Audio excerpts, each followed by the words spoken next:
Et donc là, je vais mettre celui-là, le nouveau. Bon, on va constater qu'on a une différence de taille, hein. Donc potentiellement, qui va nous empêcher de rentrer dans le boîtier prévu à cet effet. Bon, on va se débrouiller pour le rentrer complètement, contrairement à celui-là qui allait directement sans trop poser de problème. Donc on va adapter celui-là à la place.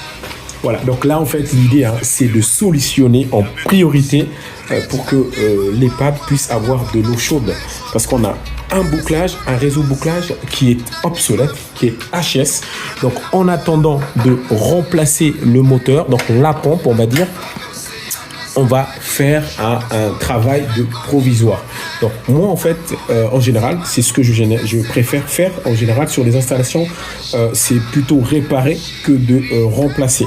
Mais bon, quand on ne peut pas remplacer, là c'est différent. Mais là en l'occurrence, on fait un diagnostic en amont avant de vérifier avant de dire qu'il faut le remplacer. Et une fois qu'on est sûr que c'est HS, on le remplace vraiment, quoi.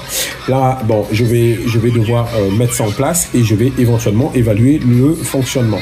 Donc, ce qui génère ce genre de problématique, c'est qu'on n'a pas les protections nécessaires derrière qui permettent de protéger la pompe lorsqu'il arrive des surintensités ou des surtensions, comme c'est le cas ici. Potentiellement, peut-être, c'est lié simplement à la vétusté du condensateur aussi, hein, c'est possible. Donc, on va le voir tout de suite.